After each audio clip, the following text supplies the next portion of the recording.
and welcome back to the Better Advertising with Better Media podcast. Today, I'm incredibly excited to have Serena Hopson on. Hello, Serena. Hi, how are you, Destiny? I am doing well. So, Serena and I would say, followed each other for a while on LinkedIn. You, of course, work for Purina, which is an incredible company in the network, and you're an account manager on the e-commerce side, which is always a fun space to be. And I think you maybe started commenting on some of my posts and we started having a discussion. And I was like, wow, that's such a fun brand that I thought it'd be an incredible opportunity to have you on the podcast. So, Serena, I would love to just hear about your story and how you got started in the e-commerce space. Yeah, so one, thank you so much for having me. I mean, I feel like I'm on a celebrities podcast, honestly, but just following you and reading all of the awesome content that you have to post about the space is it's amazing. And I love like our e-commerce community of people that we've Yes. built on LinkedIn. It feels like we all know each other, even though we've never really met in person. So that's awesome. But yeah, so I have been in the e-commerce space for the last 9 or 10 years.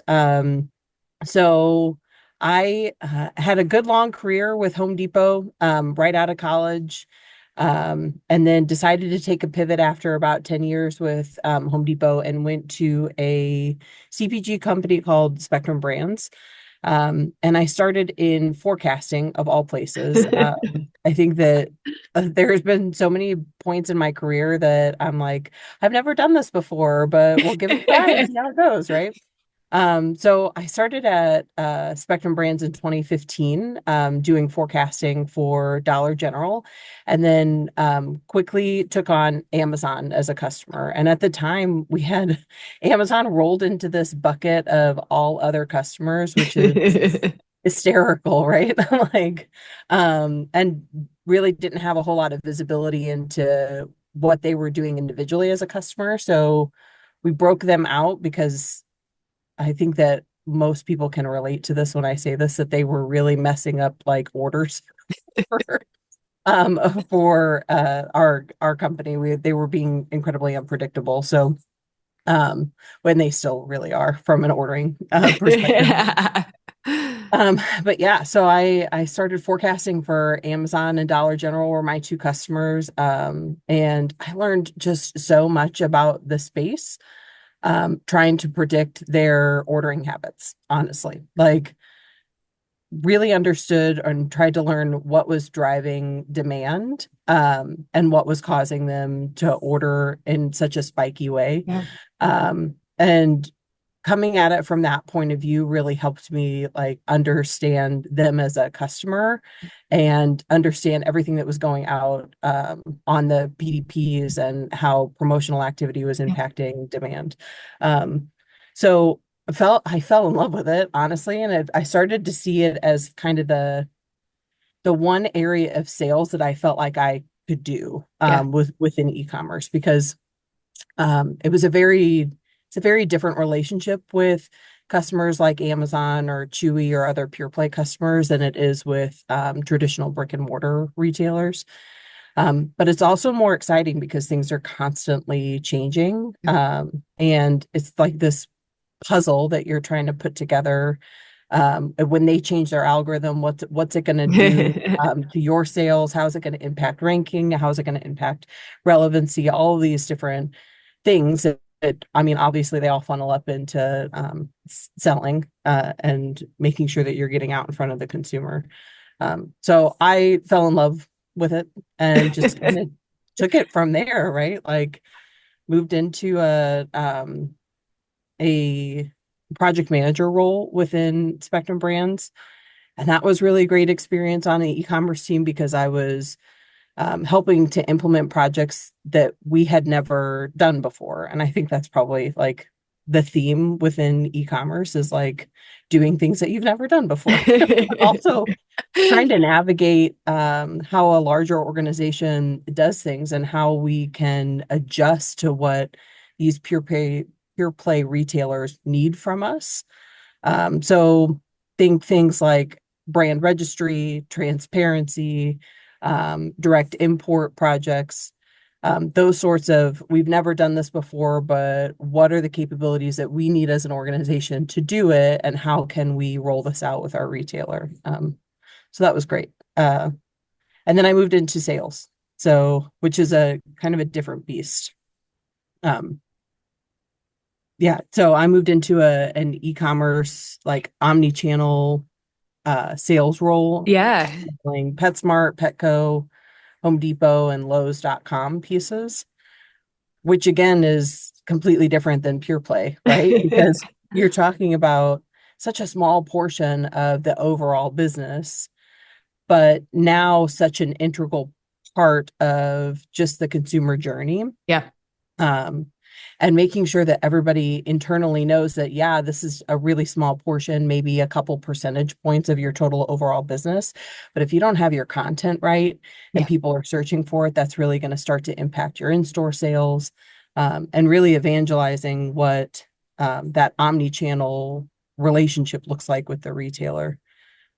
So yeah, that's how I entered like the sales realm. But Yeah. then with all of this like operational experience, I think that just being data minded and open to like how we do things has really helped me in the space. You've had such a, I would say, well-rounded career progression where, Hmm. some people get stuck in certain areas and kind of struggle.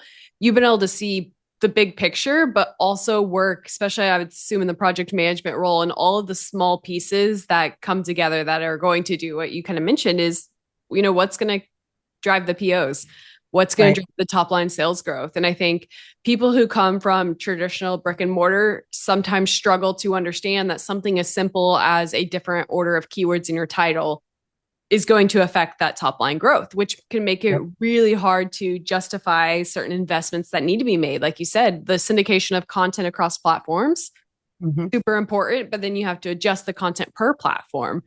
So Right. how have you approached, like, you've obviously been able to see it all, and I think that's been really beneficial, but when you're working with a leadership team that maybe doesn't see it all or comes from more that brick and mortar background, how have you found the best ways to kind of tell that story and get the buy-in needed to really push e-commerce forward?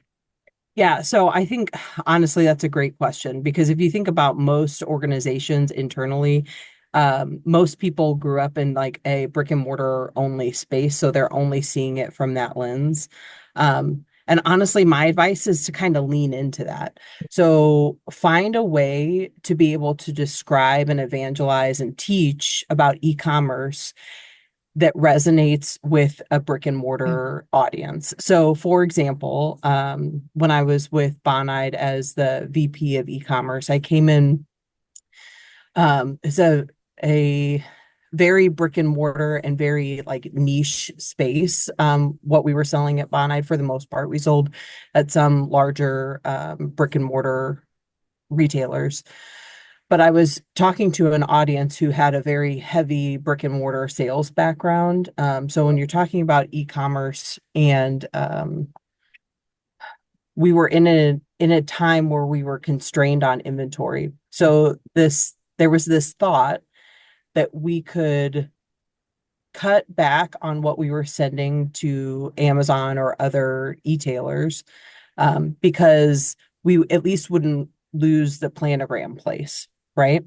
Where with other brick and mortar retailers, if you're not shipping in full or you've got lower fill rates, you're at risk the next time you come around to the planogram reset. Well, Bonide couldn't, give us the product that we needed last time, so we need a more reliable vendor for that spot.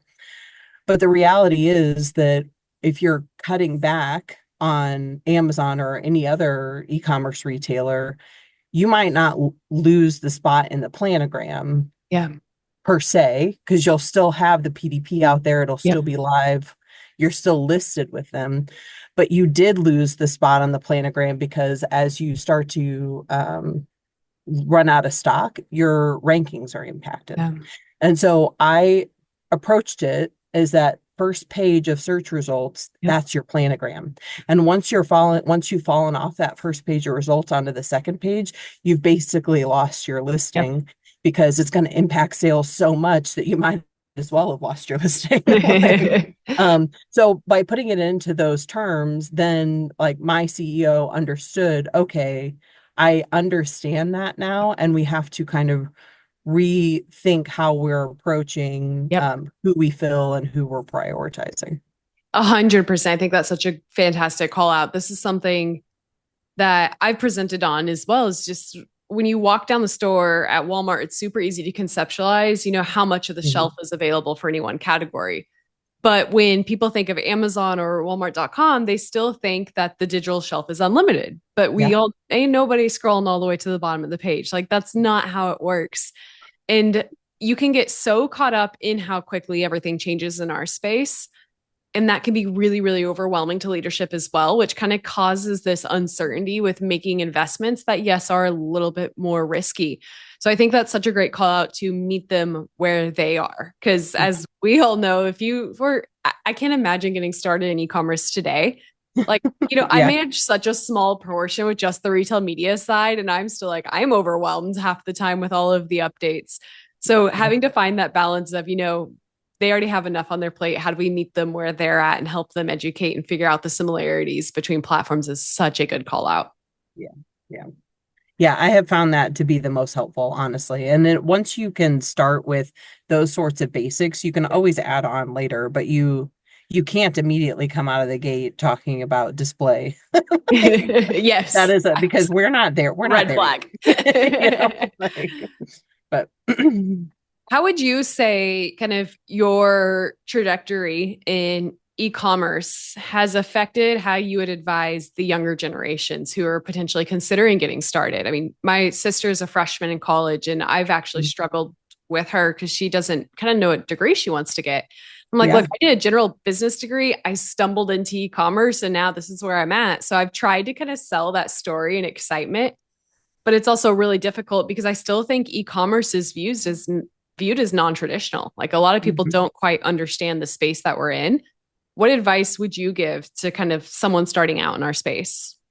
Yeah. So my advice is honestly to be open, Yeah. right? Like I think that especially when you're young, and this isn't just like self-inflicted, right? I think this is a societal thing too, that we're like, pick a degree, find your path, like, and you must immediately know when you get out of college that you want to be a doctor or Yeah. you want to be a lawyer or a teacher, whatever the path is, right? But I think that their life and careers are just so much more than that. Even now, 20 years into my own career, I'm still like, I don't know what I want to be when I grow up. Yes. Yes. So I think having an opened mindset to like, yeah, I'm going to try this. Yeah. And there are going to be bits and pieces of this job or this position that I really love and parts that I'm just not a fan of. And then try to find things that you like to do more that challenge you. There's Yeah. always going to be parts of a position or job that are not ideal or they're not fun. Let's just be honest. But try to find stuff that you like to do or that's challenging, but also focus on developing some really general Yeah. skills, right? Like in business analytics, for example, Yeah. knowing how to look at data, knowing the questions to ask of your data, is super important because I think that no matter what role you're in, especially now, where most organizations are moving to data mindedness and using data to make decisions. So making sure that you're good at that and developing those skills, no matter what the data is, right? If it's in the media space, obviously it's super data heavy, but being able to translate that into just general business as well. I think part of what I am so grateful to Home Depot as an organization for is developing that business acumen. I mean, I spent a lot of time in the stores, and I don't think that people give retail workers enough credit, especially those of us who've like been in department supervisor roles or assistant store manager roles, because there's a lot of business acumen that you have to know. I mean, I know that like some people even who are working at at Walmart stores also go through this, right? Where you're constantly looking at sales numbers and trying to figure out, okay, well, why did I dip in sales here? And you're walking over to the aisle to see, oh, well, I'm out of stock, Yeah. So, and this kind of told me that I needed to pack down this area. Or we learned a lot about margin and selling, your higher margin stuff to compensate for some of your lower margin items. Things like selling paint brushes and paint rollers with your paint, because the paint's what's driving them in, but your paintbrush and paint rollers are where you're getting the margin, right? Yeah. Um, so I owe so much of that just general business acumen, knowledge to Home Depot. And I think that focusing on being open to that, and learning just general business Yes. knowledge, is super important, because you might have an idea of what you want your path to look like. But I'll tell you right now that a company or your career is never necessarily going to go in that direction. To me, careers aren't linear. I've Yeah. taken so many or steps back so that I could move forward, Yeah. or lateral moves so that I could continue to grow certain Yeah. skills. So to me, it's about focusing on the skills that you're building and the general skills, and being open to whatever that next role Yeah. is. I think, fundamentally, a lot of those principles are so important. One of the things that you said just in relation to forecasting is I didn't know what I was getting into, and I said yes. Yeah. And I think that's super important because I mean, my first semester of college, I went to school for early childhood education. Yeah. I am absolutely not going to go back and be a teacher at any point in time. I don't know what I was thinking at that point. Yeah. Hmm. But to your point, no matter what idea you have for your future, unless you are like, hey, I'm a, fourth generation doctor, this is what I want to do. I think Yeah. the open-mindedness and saying yes and being willing to take chances is incredibly important, especially when you have that, secondary aspect of understanding the general business or idea of what you want to accomplish. I think a lot of people miss that piece, Yep. but it's how do you make yourself valuable where you're at? Maybe you Mhm. don't understand the P&L aspect of the business conversation we had, but if you're, I'm in a small startup, I think I have a team of 30 at this point. It's, teaching my team members our goals and the vision, but hoping that they're the type of people to figure out a way to drive the overall business growth. Yeah. And someone who can go in and understand what are the weaknesses within their current department, how can I make myself irreplaceable is incredibly, incredibly important. I think that's a skill set that can take someone anywhere. The confidence or willingness to take risks, and then the fundamental understanding of how you can make yourself valuable in a role. Yeah, 100%. So it's funny. I My bachelor's degree is in international studies and the German language. I haven't spoken or written a lick of German since I graduated college, but I took 8 years of it between That is high incredible. school and college. And then I went and got my master's degree in human resources management, because I really wanted to be in human resources at the time. But then like 2008 hit. And I think for those of us who were graduating college, or Yeah. getting our master's degree at the time, like it's a huge pivot point for a lot of people. And I think that anybody that graduated during COVID probably feels the same way. It's like, well, this is what I was gonna do. And I'm Yep. like, well, crap, that's not available to me anymore, because at the time, all of the human resources type positions were being restructured, or there were a lot of layoffs within HR.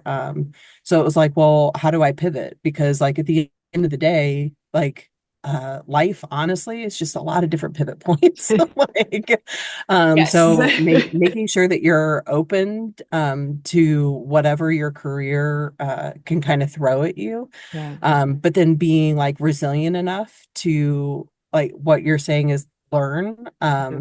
and learning how to make yourself valuable in Yeah. any of the positions that you take. So it's really like that general skill um, learning, honestly. But 100%. I got a piece of feedback early on in the entrepreneurial journey, and it was instead of making a list of everything you want to accomplish, which can be unlimited, it mhm. was sit down and make a list of everything you don't want out of life.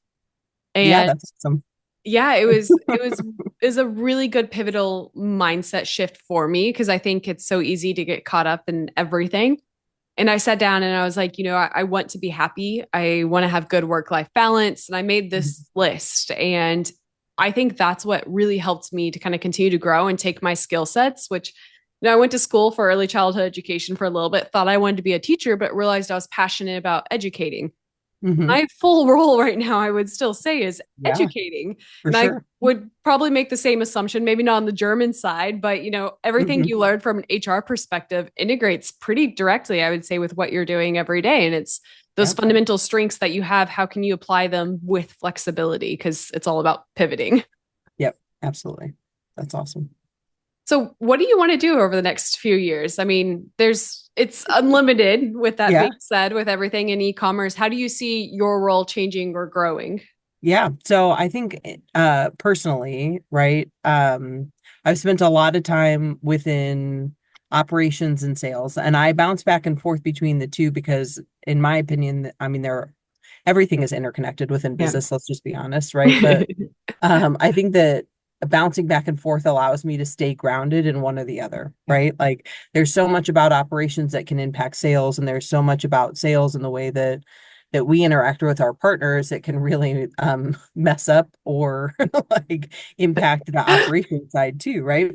But one thing that I don't have on my resume is anything that has to do with marketing. I mean, a little bit, right? In Yeah. my role within Bonide, I did lead a content portion of e-commerce and some retail media, a retail media position within e-commerce.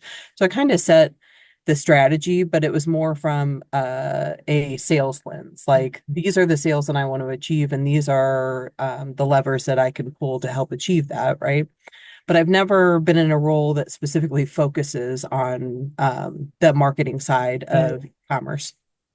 And I think that would be a real stretch for me, um, which is something that I'm looking forward to in whatever my next role is, right? Like I want something that's going to challenge me, that kind of scares me a little bit Yeah. going into it, because that's the way I can continue to grow. Yeah. I've spent, the last 9 or 10 years doing sales and operations within e-commerce, and I think I kind of got it down. Yeah. So now I'm just looking for something to help me stretch a little bit. Yeah. So I'm hoping that if I can find my way there within Purina. Honestly, I really want Purina to be my last stop. Yeah. This is a company. And what I really love about it is that we're constantly talking about what are our career aspirations? What Yeah. is the next role for you? So I think to me, short term, within the next, few years, that's where I want to go. Longer term, I love leading people Yeah. and leading us toward a business goal. So I think really long term in general management. But honestly, I mean, who knows between now and then? So Who knows? That's yeah, the question. right. I love Yeah. that. I think that's incredible that you have the vision for moving into that. If you ask me Hmm. right now where I want to be in the next few years, I don't know if I could answer that concisely of like that's the Yeah. area. Especially I love what we're doing right now in retail media. So I guess it's, continue to doing what I'm doing times two or Yeah. three. I'm really curious how things like AI is going to impact the future and what it Hmm. looks like both on the team building side, like every single aspect of business. I don't know how much you've played around with it, but I think it'll be really transformational. And that kind of overwhelms me to like, actually, I don't know where it's going to be in the next 2 to 3 years. I'm so over indexed to the power of AI right now. I'm like, who knows what to Yeah. expect? Yeah. Yeah. I mean, I think that is definitely an interesting space. I Yeah. think that I'm hopeful that what it allows us to do is allows us to take some of that like menial tasking off of our Yeah. plates. For example, if you're writing a job description that you want to have posted, Yep. it's a newer position. If you can put a couple prompts into Yep. Chat GPT and have it like knock that out for you, and all you have to do is make some edits, Yes. like that's a huge win, right? And that's just on the basic level of what AI Yeah. can do for us. But what it does is allow us the more freedom of that time that we would have spent drafting that from scratch to work on other things, strategy, more high level things that maybe AI can't tackle. Yeah. So I'm excited about what it does do. I am a little nervous, I guess, from an inequality standpoint, I'll be honest, about equality or um, work within some of the lower paying jobs and how Yep. that might impact. Yep. I'd hate to see a great technology like this kind of further the gap. Yep. Um, but I think that overall it could be a good benefit to our society. Yeah. I think something that I found to be really valuable, and this even relates to our earlier conversation, is access to education. Hmm. I think it's an incredible opportunity. I don't utilize any of the paid AIs, for example, but I can open Instagram and use Meta AI. And Hmm. I've used it to draft emails, or we've used it to ask questions around forecasting as well, just like really simple Yeah. things that we need like a better understanding of. And I think that's something that's really important in our space is just that even if you don't know something, you have to know how to access the appropriate information and learn enough about it to be dangerous. And that's, Yes. I will drop that in the career advice section that we gave, whether it's YouTube or LinkedIn or, Meta Mhm. AI, it's knowing how to go out and get it yourself, I think Yeah. is an important aspect. Yeah. I know enough about retail media to be dangerous. I tell people Yeah. that all the time is that like if you gave me a bucket of money and asked me to set up campaigns, I would waste that entire bucket of money. But I know how to theoretically do it. Yes. Yes.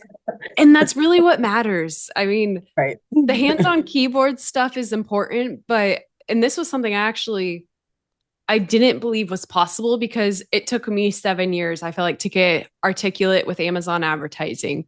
Hmm. But we've taken interns directly out of high school and took them through the Amazon accreditation program, took them through the Better Media course, and had them hands-on keyboard launching campaigns. And I Yeah. don't know if the younger generation's just used to taking in a ton of information and learning and taking risks because they were Yeah. raised on social, but it's that ability to just hop right in. I think the harder part is the part that you mentioned. It's tying it all together, it's seeing the overall vision. Hopping in the weeds, you can follow a quick course online, but it takes Yeah. reps to understand the overall vision. Yeah. That's true. I know that that's a gap for me, so I'm just Yeah. like focused on Hey, like I I can can go help do you a fill that campaign. gap. Don't you worry. I can cover that. I'll give you a little Destiny Better Media course over the next 2 weeks and we'll be done. Awesome. Well, I think it's close to time to wrapping up now. And I just want to thank you so much for hopping on the podcast and sharing. I think our space is incredibly exciting. Our little self-help group is probably a better term for our little ecom community because we all need some level of therapy for being in the roles that we are. Has been True. amazing and it's connected with so many amazing people. And yeah, just wanted to thank you so much for hopping on. Yeah, I really appreciate it. Thank you so much for your time. I feel very honored to be on this podcast, honestly. Of course. I'm sure everyone on LinkedIn's going to love it that we're finally together. So, Yeah. all right. Thank you all for listening as always. And if you have any questions for us, feel free to drop it in the LinkedIn comments and we'll try to get back to you. Thank you all.